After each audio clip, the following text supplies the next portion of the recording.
nessa tarde, né, aí no Brasil, para mim que estou aqui na Irlanda, é noite. Então a gente vai começar pelo capítulo dessa noite que eu vou trocar um pouco do meu conhecimento adquirido com a leitura desse capítulo 5, que se trata sobre a distribuição amostral das médias. Então, esse capítulo da CIDIA, ele introduziu uma investigação através da biologia, que envolve mais do que uma unidade devido à sua variabilidade, né, ocorrendo através dos fenômenos biológicos. Com isso, a gente pode ter uma introdução ou uma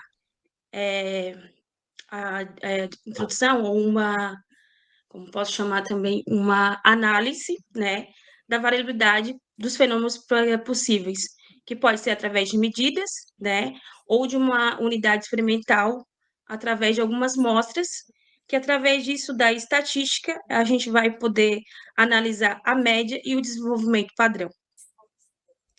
Então, geralmente essas amostras, ela de uma população, ela tem uma curva normal. Esse capítulo ele tem como objetivo como funciona a distribuição das amostras da média e qual é a importância dela na estatística. Nesse meu capítulo, ele fala mais da parte biológica adentro e também a gente traz alguns conceitos matemáticos. E, especificamente, ele destaca como um grupo de pesquisa ou individual, ou também pode ser a variabilidade das médias, comparando alguns exemplos populacional. Então, para a gente poder ter essa observação, tem alguns casos que traz sobre alguns conceitos de significâncias ou o erro aleatório. Então, com isso, a gente pode ter diferenças variáveis, né, devido a essas nossas amostras coletadas. Então, vamos lá. Distribuição amostral da média. Imagine uma população de 4 valores. Então, o capítulo 5 da CIDIA, ela me traz um valor X de 10, 20, 30 e 40. A média desses valores é 25. Então, esse capítulo, ele diz também que o quê? Que na parte que eu tenho esses 4 valores, eu vou acrescentar aleatoriamente elementos para que eu possa coletar alguns dados. Então, aqui a gente tem uma tabela 5.1, e nessa tabela a gente tem vários valores para x. Então, aqui a gente tem 10, 15, 20, 25, 30, 35 e 40. Esse F é a quantidade que esse 10 apareceu. Então, o 10 apareceu uma vez, o 15 apareceu 2 vezes, o 20 apareceu 3 vezes, o 25 apareceu 4 vezes, o 30 apareceu 3 vezes, o 35 2 vezes e o 40 uma vez. Somando a quantidade que apareceu, a gente teve uma somatória da média de 16 amostras. E no quadro a seguir são as referências que cada uma dessas amostras apareceu, tendo uma somatória igual a 1. Então, através dessa figura 5.1, a gente pode analisar o lado A, que a média do 10, do 20, do 30 e do 40, todas elas é 25. Já na figura B, a gente tem uma distribuição das médias através da população, que faz referência nesse valor aqui da frequência. Tipo, 10 é 0,625, o 20 é 1.875, o 30 é 0.1875 e o 40 é 0,0625. Então, aqui está a representação gráfica dessa figura. Então, de acordo com a figura 5.1, a distribuição de x na população e a distribuição das médias de 2 elementos obtidos dessa população, fazendo a observação apenas de 4 valores de x, ser igualmente uma frequência de 0,25 para cada um. As médias amostrais, o valor é próximo de 25, são as mais comuns do que as médias mais extremas. Distribui-se uma curva normal, e essa curva ela dá um teorema de limite central. Então, o que seria esse limite central? O limite central é a distribuição de um grande número de amostras aleatórias da população, tenderá a ser uma distribuição normal. Essa distribuição normal tem a ver com Gauss, que é quando é o formato de um sino. Então, esse dado da população, ele é normal. Então, a estatística permite que a aplicação desses métodos requerem os dados normais, mesmo quando a população não é normal, desde que esse limite, o teorema de limite central, seja superior a 30, certo? Bom, então a gente vai agora começar a entender o que é a média e o desvio padrão. Então, o desvio padrão da amostra é a medida da estatística, quantifica, a variação ou a dispersão de um conjunto de dados. O desvio padrão da amostra é calculado como a raiz quadrada da variação da amostra, em que a variação da amostra é a soma das diferenças quadráticas da média, dividido pelo tamanho da amostra. Usamos o desvio padrão da amostra quando queremos saber o quantos pontos de dados em uma amostra diferenciam da média da amostra. Então, o texto em si traz, primeiro, né, uma hipótese de uma população que tem os seguintes valores: 10, 20, 30 e 40. Então, para mim obter a minha média, eu tenho que somar o valor de 20 com mais 10, que vai dar 30, 30 com mais 30 dá 60, e 60 com mais 40 vai dar 100. Então, eu tenho que dividir pela quantidade de amostras que eu tenho. Nesse caso, eu tenho 4 amostras. Então, a minha média deu 25. Para mim poder achar o desvio padrão, a gente tem essa seguinte fórmula, que o sigma é o desvio padrão populacional, o n é o tamanho da amostra da população, o xi é cada valor da população e o mi é a média populacional. Então, a primeira etapa que a gente tem para a gente fazer já foi a média, que eu já comecei lá no começo. Então, a gente já vai para a segunda etapa. Que essa segunda etapa significa o quê?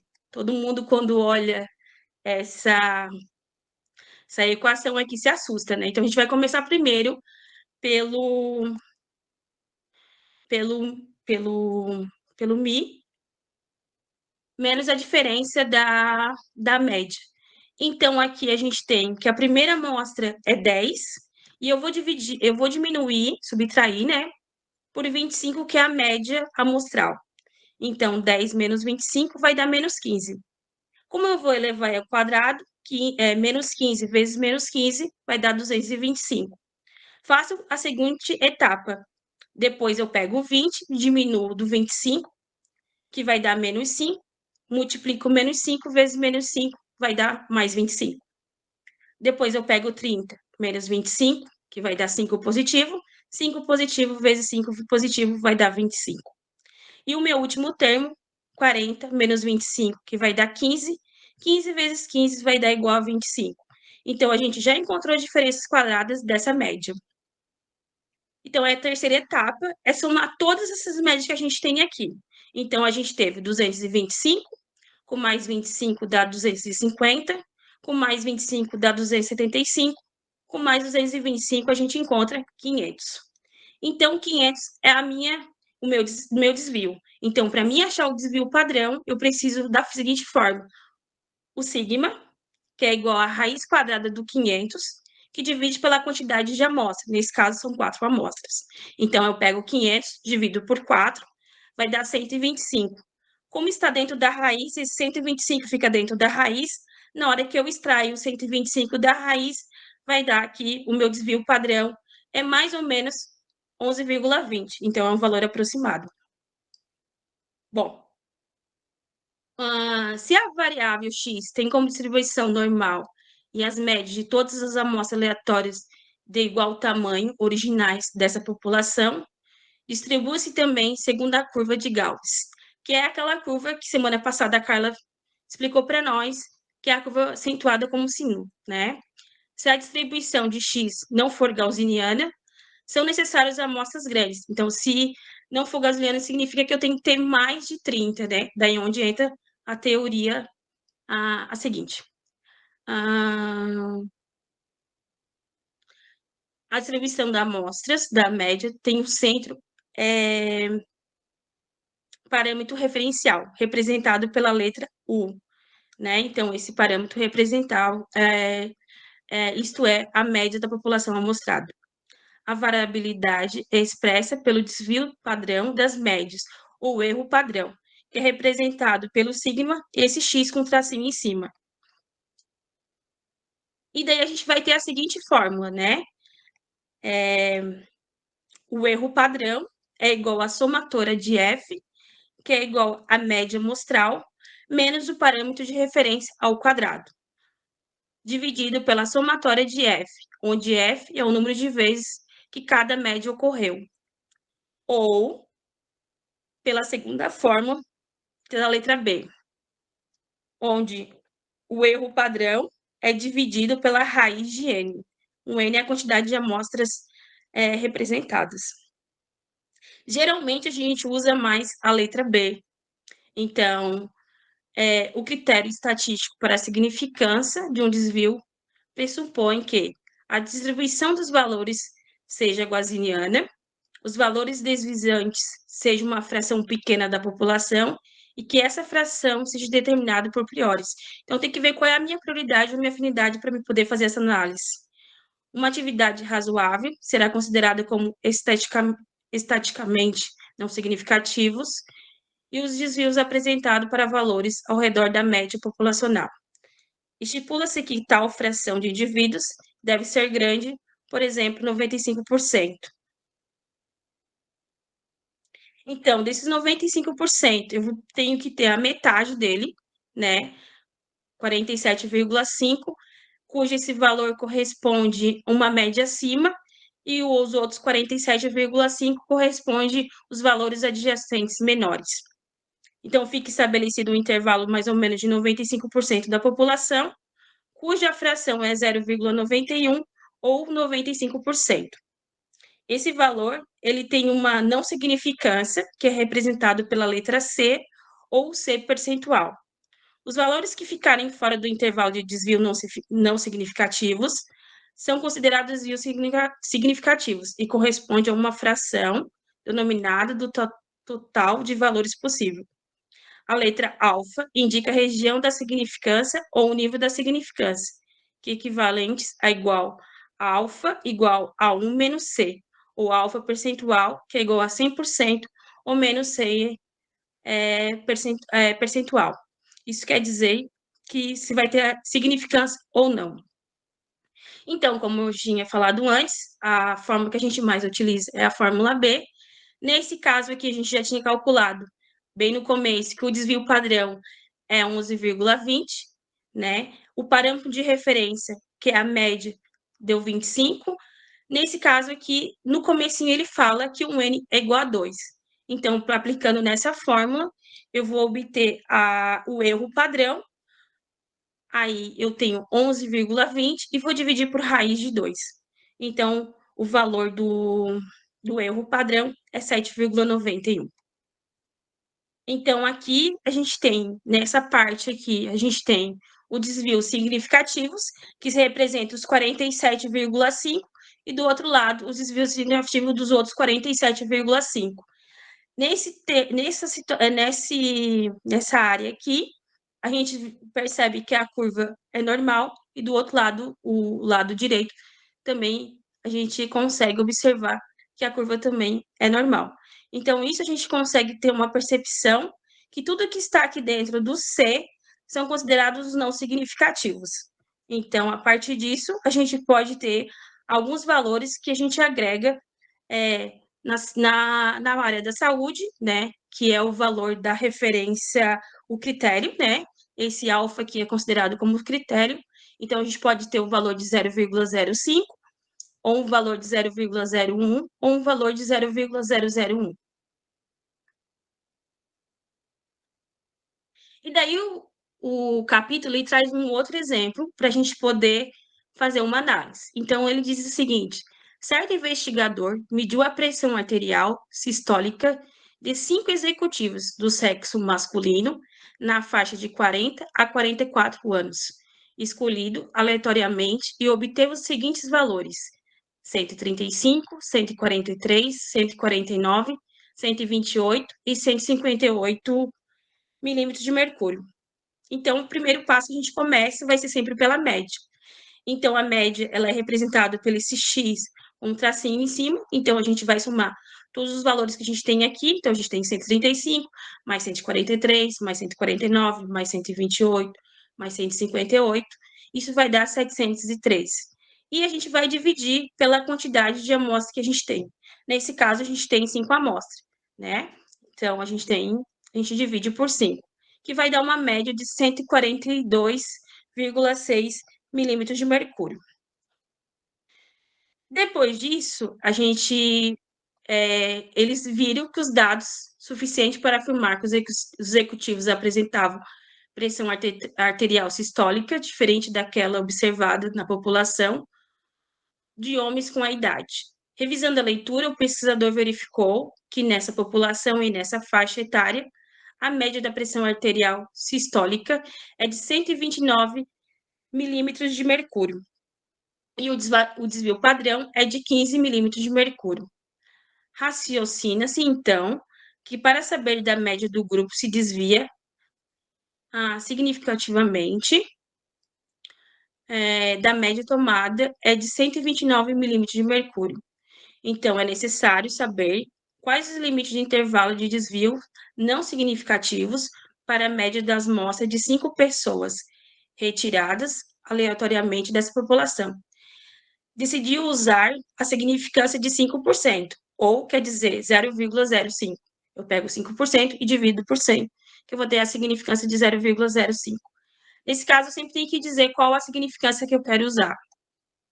Então, o intervalo é o parâmetro de referência, mais ou menos 1,96, para a gente achar o erro padrão. Determinava que uma região de 95% no centro da curva, da distribuição amostral, da média, e de duas regiões de 2,5. Então, um lado eu tenho 2,5 no lado esquerdo, do lado direito eu também tenho 2,5 para fechar o 100%. Então, com o critério de significância, é dado o tamanho da área das caudas, pela significância 5%, o limite determinado pelo parâmetro de referencial, mais ou menos 1,96, a gente vai ter vezes o erro padrão das médias. E, com isso, o erro padrão da pressão sistológica referentes à amostra com N retirados da população, os homens de 40 a 44 anos. Então, a gente vai aplicar nessa fórmula, né? O erro padrão das médias é igual o desvio padrão dividido pela quantidade de amostra. O erro padrão vai ser igual o desvio padrão, que nesse caso é 15, que ele relatou ali, dividido pela quantidade de amostra, que são 5 homens. Então, eu vou pegar o 15 e vou dividir pela raiz de 5, que vai dar um valor do erro padrão de 6,7. Através disso, a gente vai ter que ver se esse intervalo tem significância ou não. Então, a gente vai aplicar na forma, onde o parâmetro de referência, que a gente obteve lá no começo, que foi dito aqui, que é de 129 milímetros de mercúrio, né? Menos 1,96, multiplicado pelo erro padrão.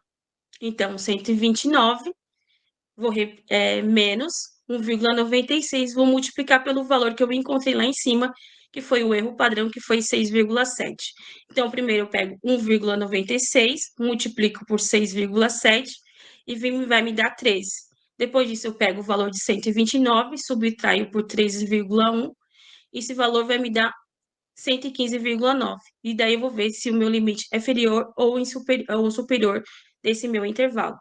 Como ele é mais ou menos, então eu tenho que saber um valor positivo e também tenho que saber um limite para a variância do negativo. Então, no próximo passo lá embaixo, a gente vai ter o parâmetro referencial, mais 1,96 vezes o erro padrão. Então, eu tenho 129 mais 1,96 vezes 6,7, que é o meu erro padrão. Então, agora eu vou ter 129 mais 13, que vai dar 142,1. Então, para eu poder saber se esse limite é superior ou não, eu vou fazer uma análise. Então, assim que as medidas da amostragem valor entre 115,9 e 142,1 milímetros de mercúrio não apresentam desvio significativo em relação à média populacional. Média com valores fora desse intervalo, os desvios se significativamente pelo parâmetro referencial que foi utilizado de 129. Portanto, o critério escolhido na média obtida dos 5 executivos foi de 142,6. Desvia-se significativamente da média da população de homens da mesma faixa etária, estando-se mais elevada. Com isso, a gente consegue ter uma média amostral de significância populacional menos de 1,96 com os erros padrões do número crítico. Então, de acordo com o número crítico, o valor de Z, ele tem uma área central, aonde ele se desvia para o significativo, ou ele pode ter uma distância superior aos erros ZA. Eu não sei o que é esse ZA, erros padrões. Então, a distância, quando for igual a ZA, os erros padrões, o desvio é dito como significativo, por conveniência. Então, nesse caso, o desvio ele trata ser padronizador. Os erros padrão comparam-se o valor obtido pelo crítico, que foi 0,05, né? Foi esse valor escolhido. E através disso a gente vai fazer um parâmetro, uma comparança para ver se vai ter significância ou não. Então, o primeiro passo é escolher o critério, o nível de significância desejada. Nesse caso, foi de 0,05. Depois, tem um valor crítico, né, de ZA igual a Z 0,05 é igual a 1,96. E depois disso, a gente faz o terceiro passo, que é para saber qual é o afastamento dele. Então, para saber o afastamento dele, a gente precisa da média amostral menos o parâmetro de referência. E daí a gente vai aplicar na seguinte forma: Z cálculo é a média amostral menos o parâmetro de referência, que divide pelo o desvio padrão, que divide pela quantidade de amostra.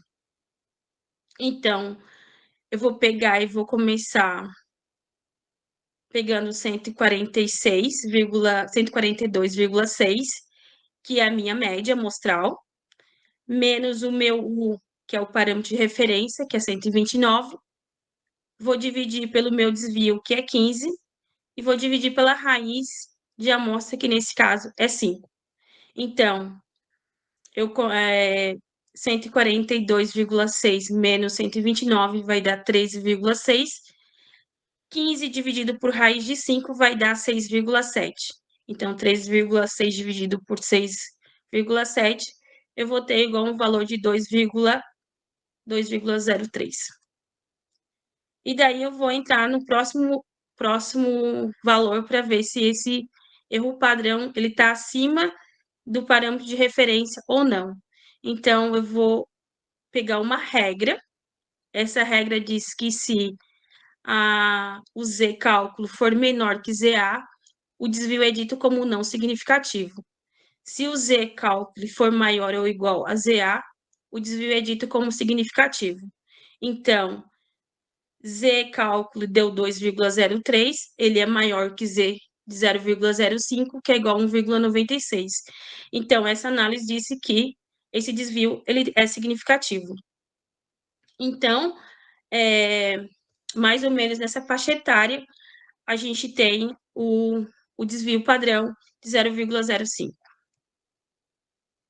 Então, em cada caso, a interpretação resulta obtido, cabe-se ao investigador, se a média populacional tomada como referência é de 129 miligramas de mercúrio, refletindo-se na pressão arterial de homens na faixa de 40 anos a 44 anos, as amostras de 5 indivíduos com os valores muito abaixo ou muito altos raramente deve ocorrer ao caso. Portanto, é razoável que o pesquisador procure explicar a média encontrada pela atividade exercida pelos integrantes da amostra, que nesse caso foi utilizado 0,005, e por isso que tem o igual 1,96. E, no entanto, para saber se a probabilidade de erro ela é muito baixa, então provavelmente esses desvios não são muito grandes. Então, aqui a gente tem uma tabela. Essa tabela ela vai variar conforme o nível de significância. Então, se eu usar o número de significância 0,05, eu vou ter o Z crítico ou o ZA de 1,96. Se eu tiver o número de significância 0,01, eu vou ter crítico ZA de 2,58. E se ter o nível de significância 0,01, eu vou ter o crítico ZA de 3,29. Então, conforme foi dito, né, conforme eu for analisando, esse número de significância e de crítico vai aumentando ou não, então eu vou comparando se ele vai ser significativo ou não significativo. Então, a tabela que eu mostrei para vocês anterior, a 5.2, né, ela tem como fim os valores críticos. Então, no começo do texto, ele traz uma incógnita, né, eles trazem uma proposta para saber se aquele rio ele tem uma alcalinidade ou não. Então, ele disse o quê? Deseja saber se a alcalinidade do rio Cai estava alterada, partindo-se de dados de 16 pontos de rios. Sabe-se que a média da alcalinidade deste rio costuma ser o parâmetro de referência 19,6 miligramas de carbonato de cálcio por litro.